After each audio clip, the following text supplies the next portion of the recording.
Welcome everybody to Murray and J08. This is a very special vlog that I have been working on for a while making. This is going to be a day in the life, what goes on behind the scenes on Murray and J08. I make this video every so often, every so many years. Go back, I've made these videos since the beginning of YouTube. This is a special one. This is going to be what goes on behind the scenes and how the videos are made and how I do streaming and the equipment and everything behind the scenes of the content that you guys watch. So this is a little bit of a fun, behind the scenes day in the life of Murray and J08. How I do things now are drastically different than how I have done things in the past. Now, I used to start doing gameplay on YouTube way before direct capture with a little camcorder that I used to actually put on a tripod and put up against my TV. With the lights off, I used to put the blinds up, and not in the apartment, when I actually used to live back at home in my bedroom, way before here. And I used to shoot video out of a camcorder. Then I did start getting into direct capture, and then I stopped doing direct capture for a few years. But even from this video comparison to the last time I did direct capture, even this is completely different. How I do things now are drastically different from even the last direct capture workflow. So this is going to be a workflow video of what I basically do every day, or most of the day, every week, to bring you guys content, and also how I stream, how I edit YouTube videos, how I upload videos, how I use my broadcasting software, what software I use. Basically a workflow that I do every day to bring you your content that you watch, as far as gameplay videos and vlogs. I have a nice simple setup here. I used to have, 22, 3, 4 monitors, couple computers. I do things a lot different now. I do things a lot faster and a lot easier for me in a confined space. I do have my studio upstairs still, where I do a lot of my photography. That's mostly for my photo editing, my photo retouching, where I bring clients, where I work on portraits. I do everything in my gaming down here now. And this is a simple setup that I can actually disassemble and put away. And, it's pretty easy now how I do it. But we're going to go over equipment, and we're going to go over workflow and software. All right, a day in the life of Murray and J08. What goes on behind the scenes of the videos that you guys watch? Right now for this demonstration, or actually demonstration, but I am going to be recording right after this. My Nintendo Switch is on, and it's hooked up to my what's called my direct capture. Let's Players use what's called the direct capture. Now, they could be two methods. I've owned both.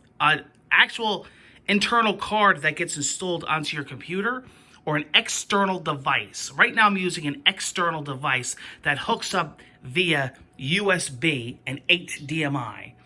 Right now I'm using the AverMedia Gamer Portable, okay? That's what you're seeing here on your screen. That's a direct capture PVR. This pretty much captures whatever you have connected to it. Now, it could be an Xbox One, it could be a Switch, it could be a Wii U, a PS4, it could be a retro system, it could be your computer itself, it could be a mini classic game system, like the NES Mini Classic, the Sega Classic, the Commodore, the TurboGrafx that just came out.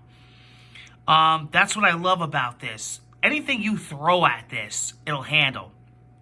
As you can see, it's blue. When it turns red, it's recording. Basically, right now, the setup that I have here is I have an HDMI out that outputs to the monitor. So right now, it would be my television that I'm using as what I see gaming. Because I don't use the computer as a monitor because there is a delay when I'm using OBS, which is the broadcasting software that I use, and XSplit. Get to that later. Then I have it in HDMI in, which is the console. As you can see here, if you follow it, it's going to my Nintendo Switch right now. And there's wires everywhere because I'm in the middle of hooking up an entertainment center with 3D direct sound. I use multiple computers. There's another computer over there that I use for a lot of editing. And occasionally I bring it over for a dual monitor. But for the most part, I'm using the one monitor and then, of course, the TV screen. So right now it's connected to, say, the Switch because I am getting ready to do Animal Crossing. And as you can see, the blue cord there is my input, my audio input, 3.5 millimeter headphone jack to listen to my audio. I'll get to that in a minute, but that's the audio that I hear because when you do direct capture, you can't have the sound coming out of your television because the microphone will pick it up when you're doing live commentary. If you're not doing live commentary, then you don't need it.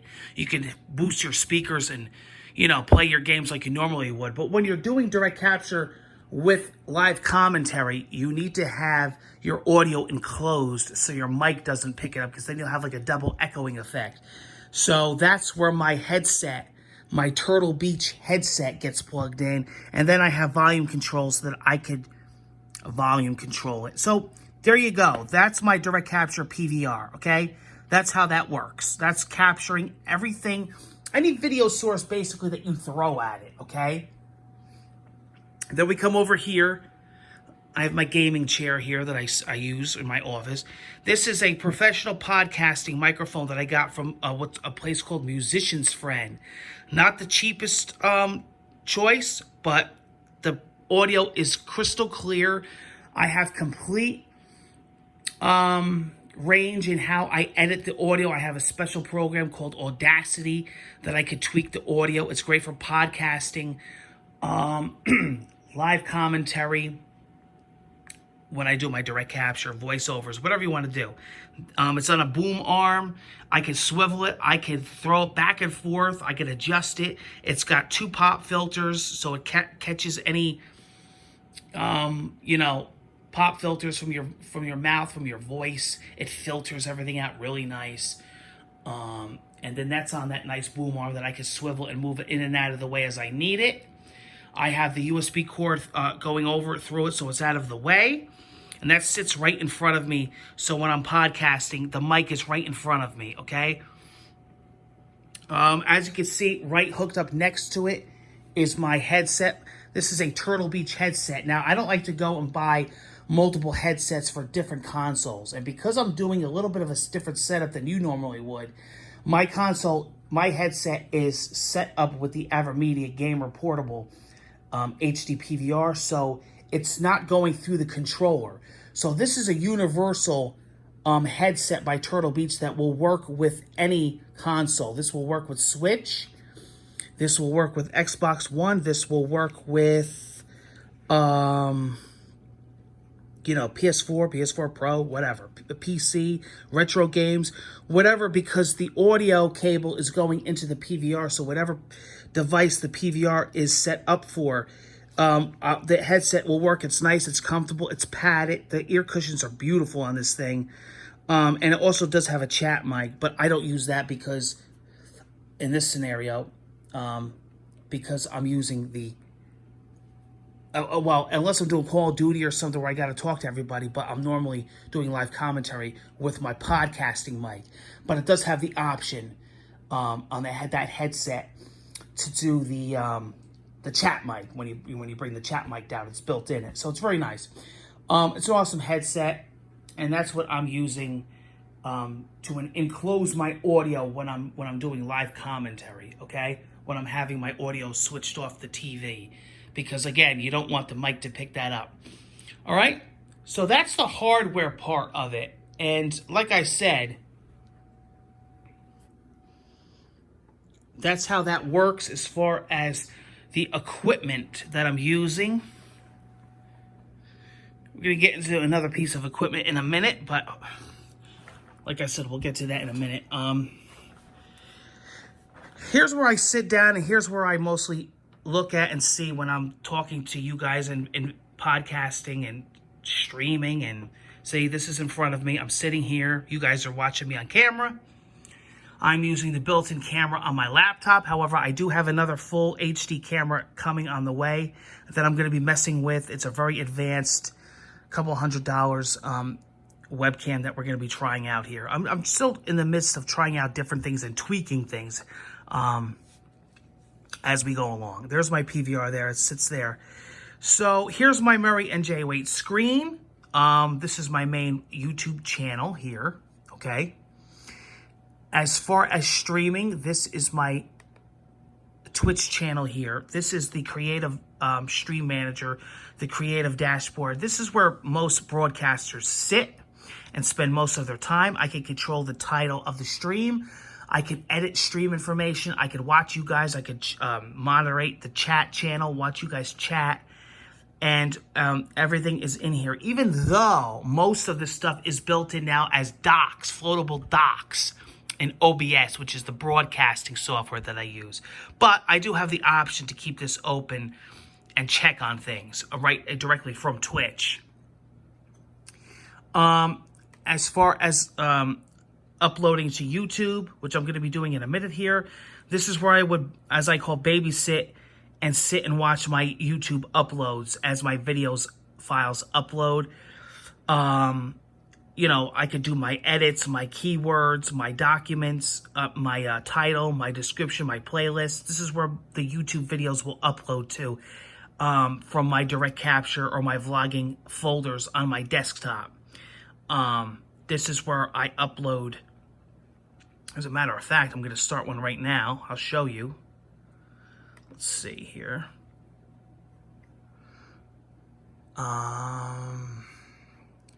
So I would go to desktop. I would go to my direct capture recordings. Everything is, here is a podcast that I recorded recently, and I'll just do upload. And as you can see, that's my uploading screen. I could do my, you know, whatever I got to do here. What playlist it's going to go, when it's going to go live, my keywords. Another workflow that I like to do is, a lot of people say, well, you know, you have a lot of ongoing series. You have a lot of series that you return to a lot. How do you keep a workflow going? I'm very compulsive and I'm very organized with my videos, even my Let's Plays. Like if I have, like right now I'm doing an ongoing series for Animal Crossing, but I'm doing a Let's Play for Resident Evil 3, Final Fantasy 7 Remake. What I do is I do Word documents, like Office or LibreOffice. And as you can see here, I make notes. I keep Word documents. So all I have to do is copy and paste or change the name of the title or the episode. So instead of rewriting these all the time, what I do is I just keep a note file like this, and I just change, you know, episode 4, episode 5, like Murray Chats on there, Next Gen Console Countdown, and I have it for Let's Plays as well. So what I'll do is I'll go on here, very organized. People are like amazed by this when I showed this last time, years ago. These are my Let's Plays. Let's Play Destiny, Let's Play Neo 2, Let's Play Minecraft, and I just, look, the title of the episode's on there, the description, and even the keywords. So when I do my keywords, my key tags, I don't have to sit every time I upload and do this. They're all there. It's copy and paste. What I would do is I would copy this. I would jump back to Google Chrome, and look, I just paste. And then look, that's my workflow. That's how I get videos out fast. So I keep a Word document. And, you know, you won't believe the time that this saves. This is like what they would call a, you know, a time saver. You know what I mean? It's a real time saver. Okay?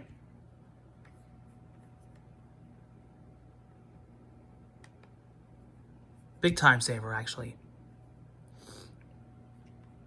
Now, the other thing that I like to do is I keep Photoshop open. I could do my edits for my thumbnails, for graphics, for OBS. I could do all my photo editing, so I like to have a Photoshop open and ready for when I need that. So that's good to have, right? And then the most of my time here, like I said, I have a program on here called Audacity that I can edit audio. And then I have a lot of my streaming software here. I have the AverMedia base software, which comes with the PVR, but I don't really use it. Very rarely do I use that software. What I'm using is a program called OBS. OBS, let me move my controller here. OBS is the broadcasting software that I'm using to stream and to record direct capture. What's nice is that this will record directly, locally, direct capture, and also stream to Twitch simultaneously. As you can see here, you have your Twitch stream chat on the right there, but you also have all your audio levels. See? Check, check. Your gamer HD media from your Switch audio levels, so I could check my live commentary and also what's coming out of the PVR. And also what's awesome is there's this thing on OBS called Scenes that you could do your face cam. You can move your face cam around.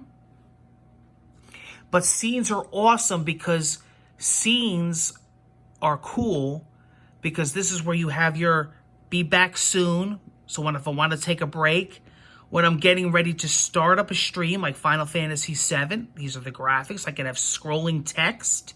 Awesome. I could put all my custom graphics in here. I could do my full screen. What's up, guys? Or when I'm doing my vlogging. My Murray chat. I could customize my Murray chat window there with text and graphics. And then, of course, my live camera, my live gamer, live PVR, which is capturing whatever console. At this time, it's the Switch, because I'm getting ready to do Animal Crossing and probably Zelda. Now, this is freaking cool, guys. So I'm using a program called OBS. Now I'm going to show you something real quick. This is another program called XSplit. Now, this is what I used to use exclusively before. It's very similar, but this is another product called XSplit. I don't use it as much because it's a little bit more taxing and a little bit more involved, and it actually costs money, whereas OBS is like open source, free. But XSplit is another nice program. I could do my own scenes. I could edit my videos. I could do my commentary. I could do some custom graphics. XSplit is awesome, okay? Another great software. No problem with XSplit. I could add my my face cam. I'm going to close XSplit out. Go back to OBS. Now, I'm going, as you can see with my hand here, and I'm switching through scenes, okay? Be right back. See it? Go back to the live capture. Very cool, right? Now, listen, you won't believe this, but how annoying and cumbersome that is when you're live streaming. You got to reach over your hand. I have invested in this device that I am fully, truly in love with, and I did feature it before on my channel. It is called the Elgato Stream Deck. This thing is freaking amazing, okay? Basically what this thing is you could actually, with the software, create your own graphics, custom GIFs, custom animations, custom folders, shortcuts, and you could use this to launch software. You could use this to launch tools, functions, and the best of all, it's integrated with XSplit and OBS to use scenes. So I made an OBS folder. Watch this. Full screen. Starting soon. Be right back. And I don't have to reach over, and I could do this as I'm streaming. Professional broadcasters use this. Not just gamers, not just streamers, anybody. This could be integrated with Photoshop. I have my favorite websites. Twitch, the Twitch dashboard, my singing spule, my Twitter, my YouTube channel. You can even use this button to send out a tweet every time I'm getting ready to stream. Photoshop tips, Photoshop shortcuts. I have it for my favorite Photoshop tools.